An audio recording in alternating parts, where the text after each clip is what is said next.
vamos acalmar o nosso coração. Esta manhã eu vou pregar, Senhor, para as pessoas que estão turbadas, pessoas que estão preocupadas. Eu quero pregar esta manhã, Senhor, para aquelas pessoas que estão perdendo o sono, para aquelas pessoas que estão com o coração aflito por algum problema, alguma situação difícil pela qual estão passando. Eu vou pregar nesta manhã, Senhor, para aquelas pessoas que estão ansiosas, e a minha súplica é que a Tua paz reine em cada coração, e que a Tua palavra exerça esse poder, essa influência transformadora na vida de cada um.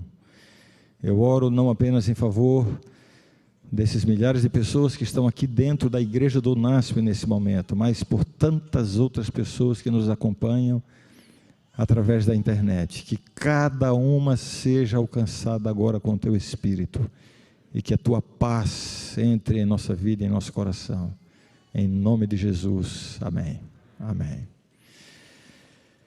Mais uma vez, feliz sábado a todos. Eu gostaria de convidar você para o texto bíblico desta manhã. Enquanto você abre, eu faço alguns comentários introdutórios. O texto bíblico desta manhã está na primeira carta de Pedro, capítulo 5. 1 Pedro, capítulo 5. Há algumas semanas eu tive a oportunidade, passando por aqui, pelo Brasil, em uma viagem institucional, nem passava pela minha cabeça que poucas semanas depois eu estaria aqui como pastor dessa igreja. Eu tive a oportunidade de pregar para um grupo de jovens ali do Salão Nobre, e preguei exatamente este tema. Não será exatamente o mesmo sermão, mas o mesmo tema, o mesmo texto bíblico. E vou começá-lo e concluí-lo de maneira muito semelhante como fiz ali. Mas a intenção nesta manhã é tratar de um tema, esse tema que é um tema recorrente na Bíblia. Uma das formas que nós encontramos para descobrir grandes temas da Bíblia é ver o quanto a Bíblia fala desse tema. Existem temas na Bíblia que são pouco mencionados, que podem ser considerados temas secundários, temas marginais ou paralelos. No entanto, algumas temáticas da Bíblia são muito enfáticas, são muito repetidas.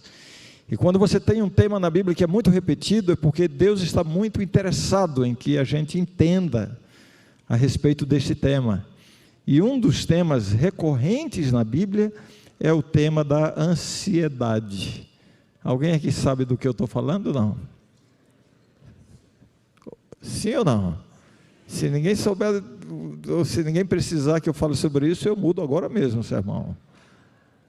Ansiedade. Se você fizer uma busca rápida no Google aí, buscando passagens bíblicas sobre ansiedade, me arrisco a dizer que você vai encontrar mais de 50 numa primeira pesquisa, para você ver a importância. Por que a Bíblia enfatiza tanto esse tema? Porque Deus conhece a nossa natureza. Sim ou não? Deus conhece a nossa natureza. Então eu quero começar dizendo uma coisa aqui. Todo mundo aqui comigo. Eu quero começar dizendo uma coisa. Deus está muito preocupado e muito ocupado com a sua vida e com os seus problemas. Eu escutei um amém aqui na igreja. Está saindo bem o som aí? Não? Tá? Meu microfone está ligado? Será que isso alcança o coração de alguém? Não. Eu quero dizer que Deus está muito preocupado e ocupado com os seus problemas, suas crises, suas preocupações, suas angústias. Amém por isso ou não? Amém, amém por isso.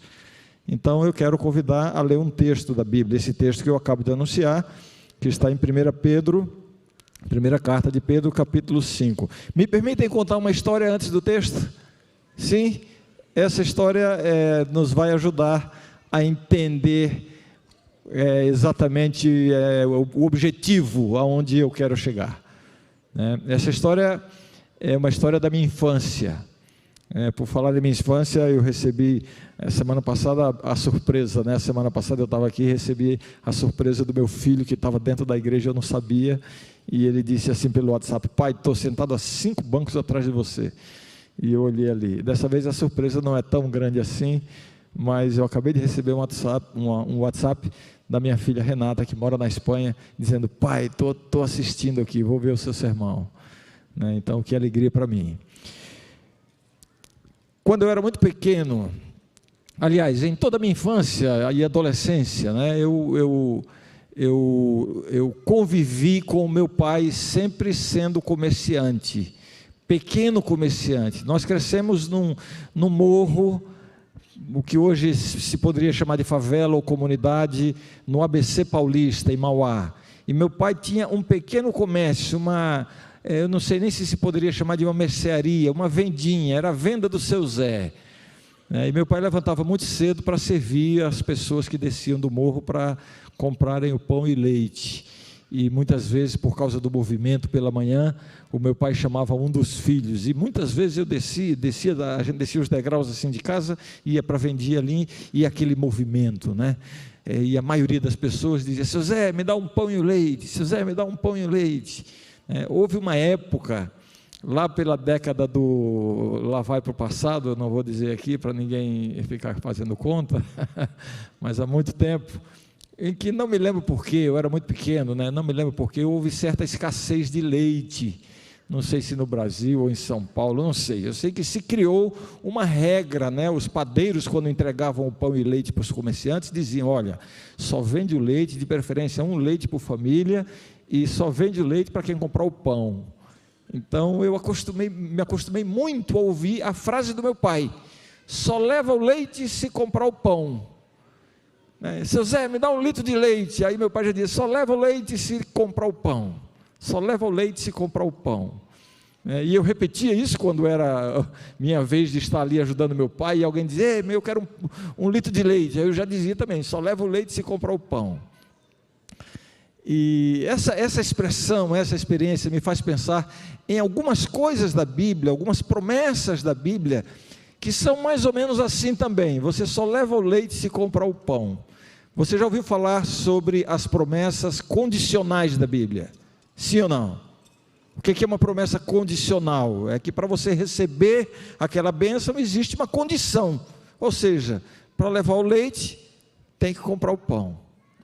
Então eu vou começar compartilhando com vocês o que eu vou chamar aqui de o leite da palavra de Deus. Um leite, uma promessa, né? Na verdade, uma declaração que vem em forma de promessa, uma exortação que é uma das maravilhosas promessas de Deus para quem está com o coraçãozinho apertado, preocupado e ansioso. Então eu vou ler com você. Essa promessa está em 1 Pedro capítulo 5, verso 7, mas eu vou começar a leitura a partir do verso 5. Convido que você me acompanhe na leitura e, por favor, permaneça com a Bíblia aberta aí em 1 Pedro capítulo 5. Eu vou ler os versos 5, 6 e 7. Tá bom assim? Me acompanhe, por favor. Diz assim o texto: rogo igualmente aos jovens, sede submissos aos que são mais velhos. Outro sim, no trato de uns com os outros, cingi-vos todos de humildade, porque Deus resiste aos soberbos, contudo aos humildes concede a sua graça. Verso 6: humilhai-vos, portanto, sob a poderosa mão de Deus, para que Ele em tempo oportuno vos exalte. E agora o verso 7, receba esse verso 7 como a palavra de Deus para você hoje. O verso 7 diz assim: lançando sobre Ele toda a vossa ansiedade, porque Ele tem cuidado de vós. Alguém diz amém comigo? Lançando sobre Ele toda a vossa ansiedade, porque Ele tem cuidado de vós. Durante muito tempo se dizia que a depressão é o mal do século, ou era o mal do século. Hoje os estudiosos já dizem que a ansiedade é o mal do século, porque quase sempre a ansiedade precede a depressão e muitos outros problemas de saúde mental e emocional. Ansiedade, né? Interessante que aqui está falando, os versos que antecedem, os versos 5 e 6, especialmente o verso 6, né? Humilhai-vos, portanto, sob a poderosa mão de Deus. Essa exortação para a humildade. Este é um tema recorrente na primeira carta, ou na carta de Pedro, na primeira carta de São Pedro, né? A humildade, né? Eu vou citar aqui rapidamente, 1 Pedro capítulo 2, versos 13 a 17, uma exortação aos cristãos que sejam submissos, humildes diante das autoridades humanas. 1 Pedro 2, 18 a 25, fala da humildade, da submissão dos servos aos seus senhores. 1 Pedro 3, versos 1 a 7, fala da humildade, da submissão das esposas a seus maridos. Essa é a parte mais importante da Bíblia. Eu acho que eu vou mudar meu sermão, vou pregar sobre isso aqui agora. Aproveitar que minha esposa provavelmente não está vendo, porque ela deve estar pregando na igreja lá na Espanha. Evidentemente, todos nós sabemos qual o sentido dessa submissão. Quando você estuda a submissão da mulher ao marido, você vai ver sempre que está num contexto de submissão mútua, né? Então a gente tem que ter muito cuidado quando vai interpretar e aplicar esses textos para nós hoje, né? Alguém disse certa vez que existem 2 tipos de homens no mundo. Todos os homens são divididos em 2 categorias, todos os homens casados são divididos em 2 categorias, os que são dominados pela mulher e os mentirosos. Então deixa eu pular essa parte aqui. 1 Pedro 5, versos 5 a 7, que é o texto que nós lemos, fala dessa submissão de uns para com os outros, né? Sede submissos uns para com os outros. E a submissão a Deus consiste em lançar sobre Ele a nossa ansiedade, aquilo que nos preocupa, aquilo que nos incomoda, aquilo que nos tira a paz. A grande promessa de Cristo para nós não é outra senão a paz. A minha paz vos dou. Cuidado quando você superenfatiza promessas que estão relacionadas a coisas materiais, a coisas físicas, promessa de cura, promessa de prosperidade. Existem essas promessas na Bíblia, mas essas promessas têm um contexto que nem sempre, tem gente que não vai concordar comigo aqui, mas eu vou falar, nem sempre todas essas promessas se aplicam a todas as pessoas, em todas as circunstâncias. Basta você ver alguns dos próprios que proferiram promessas como proteção física, como prosperidade material, e que eles mesmos não receberam o cumprimento dessas promessas. A grande promessa de Deus para nós, a grande promessa, o grande legado, a grande bênção que Jesus, prometeu para todos os seus seguidores é a paz. A minha paz vos dou e não a dou como dá o mundo. Conhece a paz é a superação sobre a ansiedade, Então eu quero falar sobre isso hoje e dividir meu tema aqui em 4 pontos. Alguém pode estar pensando, mas já não falou a metade do sermão? Não, eu estou só nas considerações introdutórias, e aí você já imagina o que vem pela frente. Mas hoje eu não vou passar do tempo, como fiz a semana passada. 4 pontos sobre a ansiedade. Tipos de ansiedade, causas da ansiedade, efeitos da ansiedade e a resposta bíblica para a ansiedade. Os 3 primeiros, eu não vou me meter a médico, não vou me meter a psicólogo, não vou me meter a especialista nessa área. Vou comentar desde um ponto de vista bíblico, ou enfim, com a opinião de algum especialista, mas não é o foco da minha abordagem hoje, Eu quero me deter mais sobre a resposta bíblica. Mas vamos lá. 3 tipos de ansiedade, para ficar muito claro, Quando a gente vai à Bíblia e vê que a Bíblia fala tanto sobre ansiedade, a gente tem que ter o primeiro cuidado, de entender qual é o tipo de ansiedade ao qual se refere a Bíblia. Porque você pode estar sofrendo um tipo de ansiedade que exija cuidados médicos. Então, vamos lá, para ser rápido aqui. Existe um tipo de ansiedade que é uma ansiedade normal, natural. Não é pecaminosa, nem é patológica. Se você tem uma entrevista importante pela frente, um exame, uma prova, se você vai pedir uma garota em namoro ou vice-versa, ou se você vai ter uma situação importante, é natural, é mais do que natural, um certo grau de ansiedade. E essa ansiedade é até positiva, porque ajuda você a se preparar melhor para aquela situação. Sim ou não? Então essa não é dessa ansiedade, né? Não é sobre isso que Jesus está dizendo quando ele diz assim, não andeis ansiosos. Não é disso que ele está falando. Isso é normal, isso faz parte, né, da forma como nós fomos criados, né? O sistema endócrino, né? Os hormônios que são lançados aí provocam uma ansiedade natural. Não se preocupe com isso. Existe o outro extremo, que esse sim necessita uma atenção especial, é a ansiedade patológica, né, que já se transformou em enfermidade, já há uma disfunção, talvez na produção de certos neurotransmissores, talvez, não sei, não vou entrar muito nessa área, né? Então, essa é uma ansiedade que já se tornou patológica. Então, se eu posso dar um conselho aqui, procure um médico. Aí alguém que já deve estar dizendo assim, mas espera aí, Deus não tem poder para curar isso também? Tem ou não tem? Tem, mas vamos lá, alguém aqui já quebrou o braço, ou um dedo, ou uma perna, ou um pescoço? Não. Se tivesse quebrado o pescoço, não estava aqui. Eu já quebrei tudo isso, né? Alguém aqui já quebrou algum osso, alguma coisa assim? Como é que você resolveu a questão? Com Bíblia e oração, ou você foi correndo para o hospital para engessar?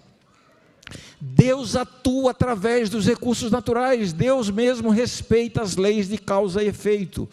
Nós estamos no mundo sob a contingência do pecado, e enquanto estamos aqui nesse mundo, estamos sujeitos a dores, a fraturas, não é? Então, quando isso acontece, devemos buscar os recursos que estão aí. Não nego o poder de Deus para curar isso. O que eu digo é o seguinte, é que normalmente não é assim que Deus atua. Então, se você está nessa condição, procure. Se você quebrou o osso, procure como é que chama? E se você está com as suas emoções quebradas, procure um especialista, né? O que a Bíblia fala é outra categoria de ansiedade. A ansiedade mencionada na Bíblia é a ansiedade pecaminosa. O que é a ansiedade pecaminosa? É aquela ansiedade que começa onde termina a fé. É aquela ansiedade de você se deixar preocupar tanto, se angustiar tanto, como se Deus não existisse na sua vida. Como se você não tivesse um Deus com quem contar. Como se você não tivesse um Deus que está cuidando de você, lançando sobre Ele toda a vossa ansiedade, porque Ele tem, como diz o texto, Ele tem cuidado de vós. Está todo mundo me ouvindo aqui? Está todo mundo me ouvindo, sim ou não? Então escute, Deus está cuidando de você. É isso. É isso. É disso que a Bíblia está falando, né? Então, os tipos de ansiedade. Vou para o meu segundo ponto agora. Causas da ansiedade. Eu já disse que não vou me meter a psicólogo, nem a psiquiatra, nem a endocrinologista, nem nada disso, né? Mas vou mencionar alguma coisa aqui. Por exemplo, eu me deparei com uma pesquisa, vi outras pesquisas que trazem outros números. Não importam tanto os números aqui, importa mais essa proporção aproximada, né, do que eu vou apresentar aqui. Pesquisas mostram a respeito do que causa ansiedade. Quais são as causas da ansiedade? Eu quero que você pense agora na sua preocupação, na sua ansiedade, no seu, né? Então, estudos mostram que 50% das causas da ansiedade dizem respeito a coisas que nunca vão acontecer. São totalmente o quê? Imaginários. Será que... E você se antecipa a situações que nunca vão acontecer. Esse estudo mostra que 30% das causas de ansiedade dizem respeito a coisas que aconteceram no passado e não podem ser mudadas. E aí você fica chorando leite derramado. Leite derramado não se chora, não é isso? Eu tenho um irmão que ele tem uma forma muito pragmática de lidar com os problemas. Ele diz assim, olha, eu divido meus problemas em duas categorias, aqueles que têm solução e aqueles que não têm solução. Os que não têm solução eu já apago da lista, já não são mais problemas, né? Aí eu disse, puxa vida, e aí, sobram muitos ainda? Ele disse, sobram muitos, mas aí eu divido em mais duas, né, que são aqueles que se resolvem sozinhos e aqueles que eu preciso resolver. E eu vejo que grande parte dos problemas da vida se resolvem sozinhos com o tempo, né? E eu disse, puxa vida, diminuiu bem a lista então, né? Sobra muita coisa. Ele disse, já sobra muito menos. Mas mesmo assim eu ainda divido em duas outras categorias. Aqueles que eu tenho que resolver agora e aqueles que eu posso deixar para depois. Eu disse, puxa vida, então você convive muito bem com isso. Cuidado com esse sofrimento que está mais na sua imaginação, na sua mente, do que na realidade. E cuidado para não ficar se permitindo angustiar e sofrer por coisas que já aconteceram e não tem como ser mudadas. Não estou negando que o seu passado possa influenciar o seu presente. Aliás, em grande parte, o nosso presente é resultado do passado. Não estou negando que você traga em sua história um abuso, né, uma história de abuso, uma história de violência, uma história de alguma coisa lá no passado, uma ferida que ainda sangra hoje, mas olha, já passou da hora de você buscar superação para isso. Coisas que não podem ser mudadas têm que ser superadas, vencidas, transpostas, né? E finalmente essa pesquisa, a pesquisa diz ainda mais, 12% das causas de ansiedade tem a ver com críticas que recebemos de outras pessoas, na maioria das vezes mentirosas. E aí tem gente que fica ansiosa e triste, acabrunhada, falaram mal de mim. Alguém já sofreu por isso? Quando você sabe que falaram mal de você, todo mundo aqui sabe do que eu estou falando, sabe ou não sabe? Todo mundo sabe, e ainda mais quando diz assim, puxa, eu pensava que ela era minha amiga.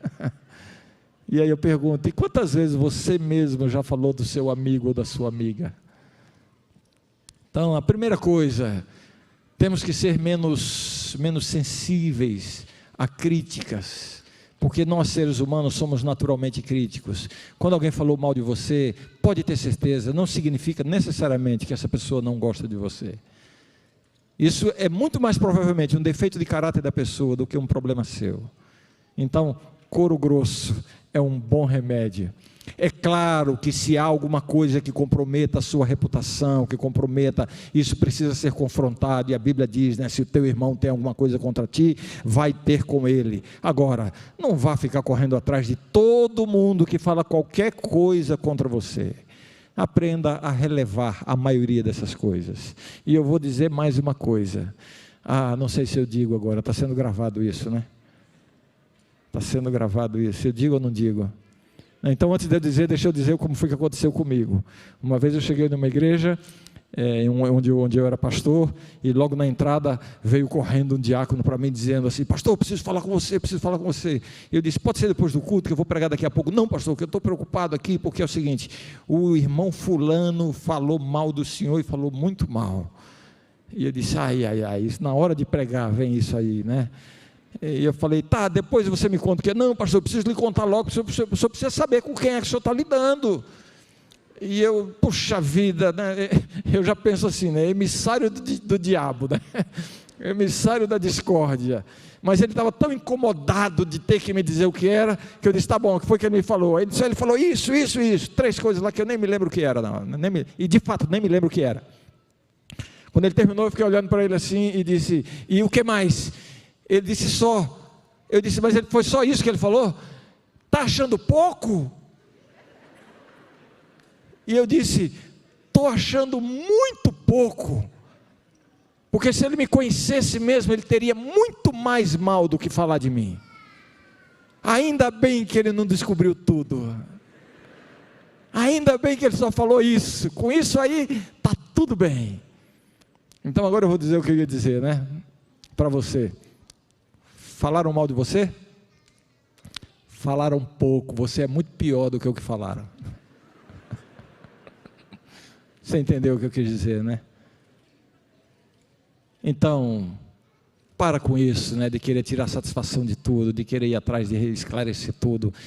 Deixe para se preocupar e ficar ansioso com aquilo que realmente é sério, né? E esse estudo mostra que somente 8% das causas de ansiedade são, de fato, problemas reais que precisam ser enfrentados. E aí, como é que você vai lidar com as suas ansiedades? Bem, Especialistas dizem que uma das principais causas da ansiedade é a síndrome do pensamento acelerado. Já ouviu falar disso?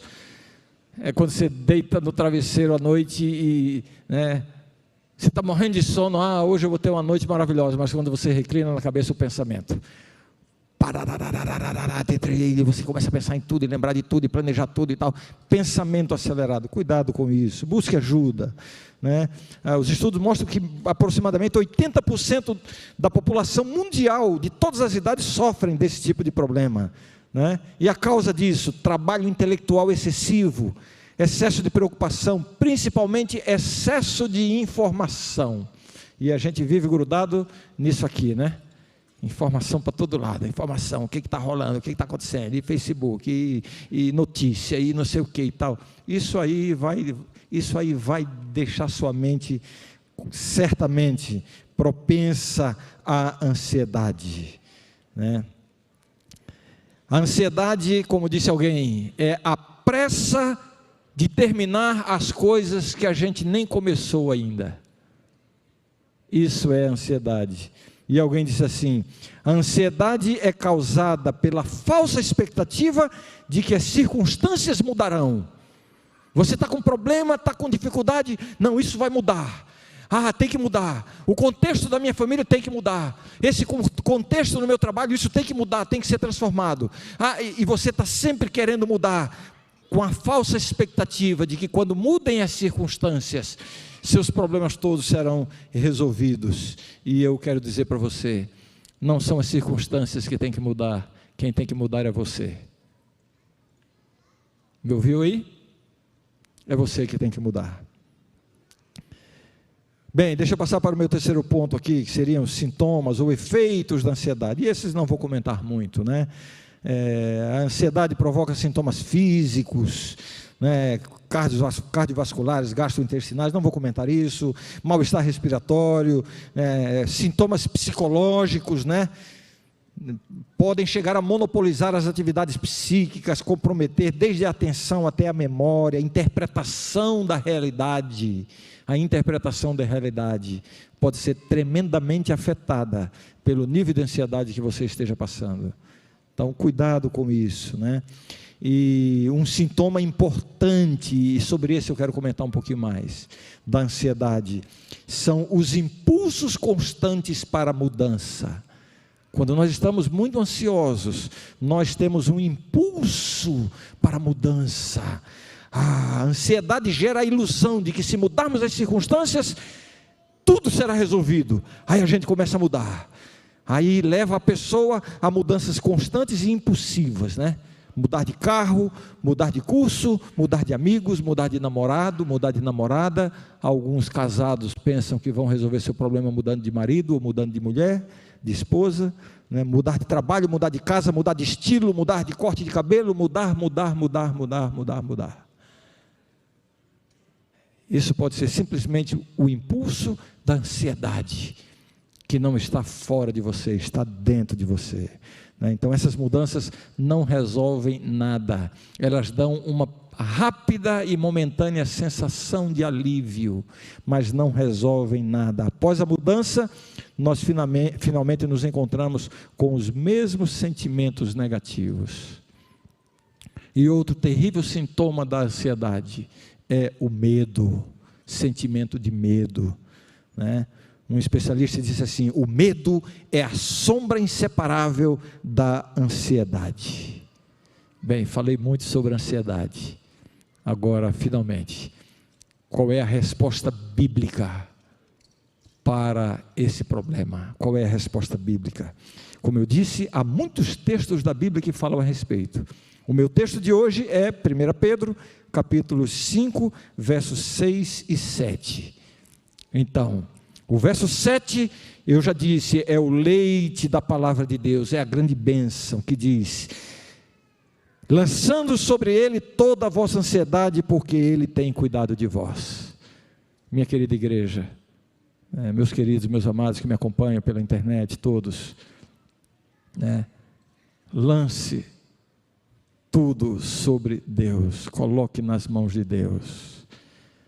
Cuidado para não trocar as palavras aí. A Bíblia está dizendo para você lançar a sua ansiedade. Não é para você lançar a sua responsabilidade. Lançar a ansiedade sobre Deus não significa cruzar os braços e ficar esperando que Deus faça o que você tem que fazer. Não, você tem que partir para cima, você tem que fazer a sua parte, você tem que ir atrás de resolver os seus problemas. Mas calma, calma.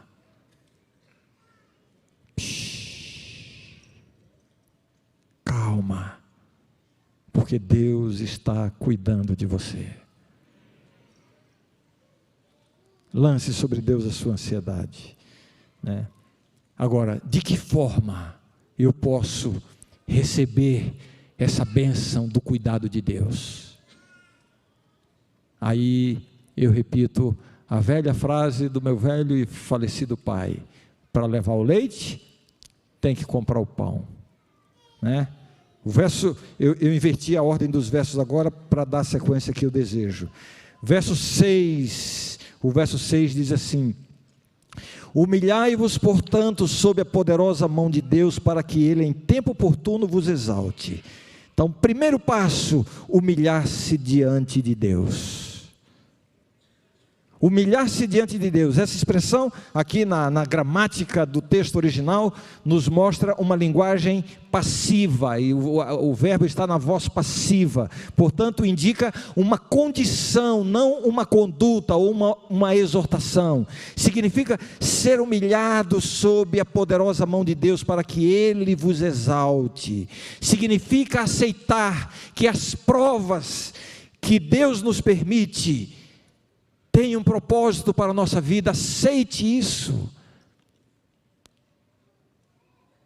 Achei muito interessante, né, quando foi apresentado aqui o apelo, né, a apresentação dos dízimos e ofertas, né, que o Wander disse assim, como foi que foi dito, você teve ganhos ou perdas, né? O importante não é isso, o importante é qual é a sua reação diante disso, diante de ganhos ou diante de perdas. Que a sua resposta seja: louvado seja o nome do Senhor. Que bênção isso. É isso que a palavra de Deus está dizendo. Aceitar o que Deus permite não significa submeter-se a situações degradantes, não é isso. Cruzar os braços e ficar passivamente se submeter, não é isso. Mas é simplesmente confiar mais em Deus. Confiar mais em Deus. Eu disse ao princípio que esta ansiedade pecaminosa pode ser definida assim: a ansiedade começa onde termina a fé, e fé nada mais é do que confiar em Deus. Confiar em Deus. Então, em vez de ficar pedindo tanto a Deus para mudar as circunstâncias da sua vida, peça mais a Deus para mudar o seu coração. A transformação começa por dentro, a partir da transformação interior. Não é aquela ideia do poder infinito, né, do discurso da autoajuda, né, que você tem um poder infinito no seu interior que vai transformar as circunstâncias. Não, a própria visão que você terá das circunstâncias será diferente. Os fantasmas, a maioria dos fantasmas, se não todos, vão desaparecer quando você permitir que Deus transforme o seu interior, né?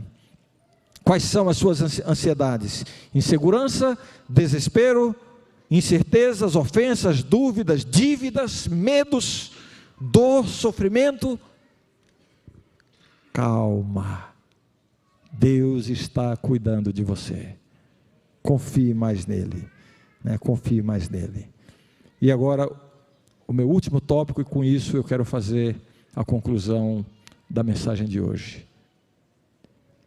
E eu vou para o verso 5.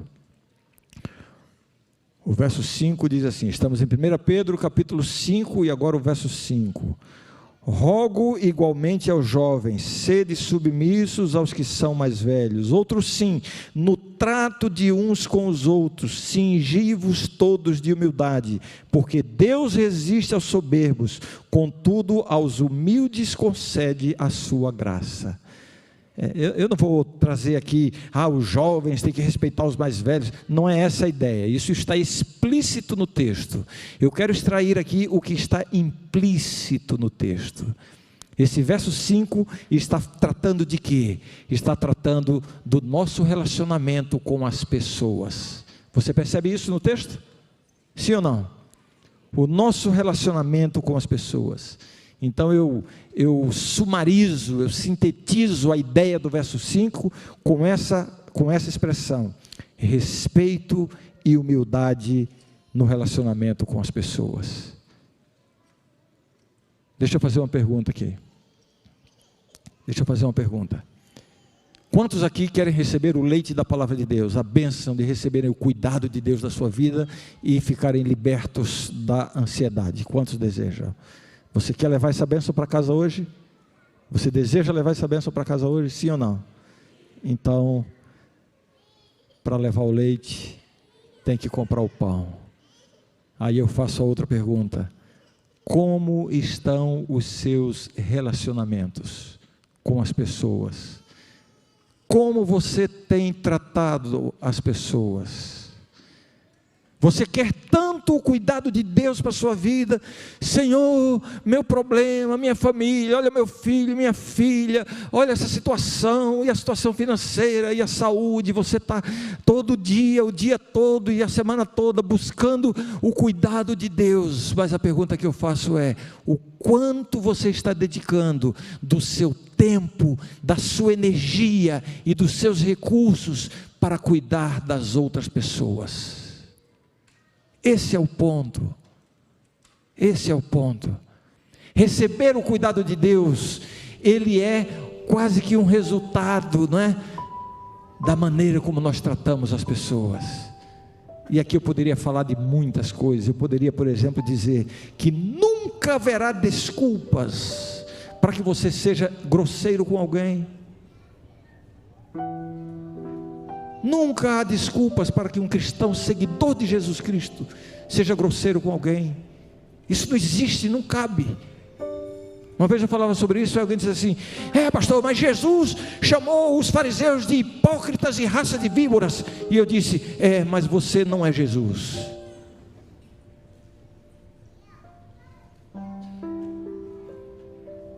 Há uma diferença brutal em você querer usar esses precedentes bíblicos de Cristo para justificar as suas grosserias, as suas impaciências, né, com as pessoas. A minha pergunta não é outra: como estão os seus relacionamentos? Como estão os seus relacionamentos? Está tudo resolvido? Está tudo bem? Ei, estou falando com você. Como estão os seus relacionamentos? Está tudo resolvido? Está tudo bem? Ou tem alguma coisa pendente, uma pendência que você está empurrando com a barriga aí, e quando você vai orar e se lembra disso, você muda de assunto com Deus, porque esse assunto aí não cabe na sua disposição para resolver. Mas por outro lado você está: Senhor, cuida de mim, Senhor, resolve meu problema, Senhor, minha família, Senhor, minhas finanças, Senhor, meus projetos. Espera aí, como estão os seus relacionamentos com as pessoas? É por aí que começa. Está difícil pensar sobre isso? Eu vou lhe ajudar.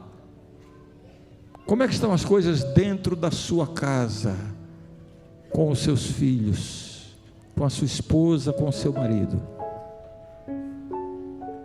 Senhor, transforma o coração do meu marido, da minha mulher, dos meus filhos. Mude o discurso: Senhor, transforma o meu coração e faze de mim uma influência positiva, para que eles sejam abençoados por isso. Deixa eu ampliar um pouquinho mais. Como estão os seus relacionamentos no seu ambiente de trabalho? Como estão os seus relacionamentos aqui na igreja? Está tudo bem? Ou existem aquelas mágoas mal resolvidas, aquelas dissensões que você prefere resolver simplesmente entrando pelo outro corredor e saindo pelo outro, para não ter que confrontar isso? É assim que você está lidando com isso? Pois entenda: para levar o leite, tem que comprar o pão. Tem que comprar o pão. É essa paz que você busca de Deus? é essa bênção que você busca de Deus, então, para receber o cuidado de Deus, você precisa começar a cuidar mais das pessoas. E quando eu digo cuidar das pessoas, eu não estou me referindo exclusivamente ao cuidado físico, né? O cuidado material, dinheiro, comida. Às vezes sim, mas não é disso. Eu me arrisco a dizer que aí do seu lado, aí no mesmo banco onde você está sentado, existe uma pessoa que está profundamente triste e angustiada, talvez por falta de um pouco de atenção, ou de um amigo verdadeiro, ou de um ombro amigo, ou de um ouvido atento para um desabafo. Mas você está tão ocupado com as suas angústias, suas ansiedades e seus problemas, que você não tem tempo nem disposição para isso, né? Dizem que a pessoa chata é aquela que, quando você pergunta assim, e aí, como vai? E ela resolve explicar como vai. Aí você já não vai mais perguntar isso, porque você pergunta isso, mas você não está interessado em saber, né? Mas você quer que Deus continue cuidando de você e resolva os seus problemas. Enquanto você tem tido muito poucos olhos, ouvidos e mãos para os que estão à sua volta. Lembre-se de uma coisa, a nossa religião não é medida pelo seu relacionamento com Deus. Vixe, tem gente tremendo aí, né? O pastor está falando já heresia. O nosso relacionamento com Deus, a dimensão vertical da religião, isso é muito bem ilustrado, não é? Pelo próprio formato da cruz, não é? Existe uma haste vertical que representa o nosso relacionamento com Deus. É isso que dá a base, é isso que dá a firmeza, é isso que está fincado no chão. Esse relacionamento com Deus, com base no tempo com Deus, no culto a Deus, no tempo de oração, no tempo com a Bíblia. Mas a sua religião não é medida por isso. A sua religião é medida na esfera horizontal. É como esse seu relacionamento com Deus se reflete no seu relacionamento com as pessoas. Tanto é que no final de tudo, Jesus usa uma parábola, né? Uma linguagem parabólica ou figurada, metafórica, mas que representa esse conceito, quando ele diz assim que vai separar salvos e perdidos, né? Vinde benditos de meu Pai, para um grupo, né? Apartai-vos de mim, vós que praticais a iniquidade. E aí um grupo vai dizer, mas Senhor, o que foi que nós fizemos para merecer isso, né? Eles terão feito tantas coisas, mas o terão feito de forma tão desinteressada, que nem terão consciência do que fizeram. O que fizemos? E o que Jesus vai responder? Vocês gastaram 2 horas orando todo dia, vocês não faltaram um culto, vocês foram fiéis dizimistas, é isso que Jesus vai dizer? Não, ele vai dizer assim, benditos de meu Pai, vocês são benditos, porque quando eu tive fome me destes de comer, quando eu tive sede me destes de beber, quando eu estive nu me vestistes, quando eu estive preso e enfermo, fostes visitar-me. Mas Senhor, quando foi que te fizemos essas coisas? De tão desinteressadamente que fizeram, não saberão identificar. E Jesus vai dizer, quando fizestes a um destes meus pequeninos. Este é o elemento divisório entre salvos e perdidos. É a maneira como nós nos relacionamos com as pessoas. Apartai-vos de mim, mas por quê? Porque não oraram, porque não leram a Bíblia. Não estou minimizando nem menosprezando a importância dessas coisas. Já disse que esse lado do relacionamento com Deus é a base, é o que dá o fundamento, mas ele se revela não nos calos que você tem nos joelhos e talvez se orgulhe por eles. Ele se revela nas suas mãos abertas para quem está ao seu lado, nos seus ouvidos atentos para quem precisa fazer um desabafo, num tempinho com alguém que está sozinho, um lugar à sua mesa para alguém que está longe da família. É isso. Você está querendo ficar livre da ansiedade e receber a paz de Deus. Há uma canção que diz assim: Sentimentos tão incríveis trazem a paz de Deus, dão alívio, cura a alma, faz-me ser melhor. E o passado que vivi deixa de existir enquanto estiver com Deus. Se quiseres hoje, agora, essa paz pode vir, basta orar ao Pai que tudo vê e dele receber. Ansiedade não terás se tiveres paz. Se tiveres paz. Vida nova viverás se tiveres paz. Se tiveres paz.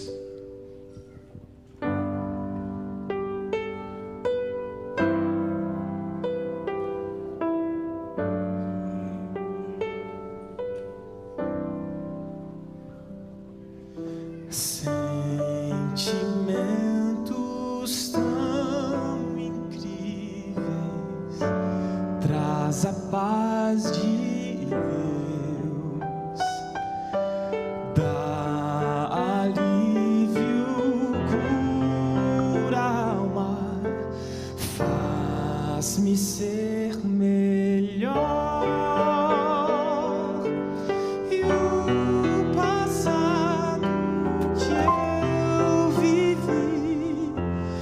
Deixa de existir enquanto estiver com Deus.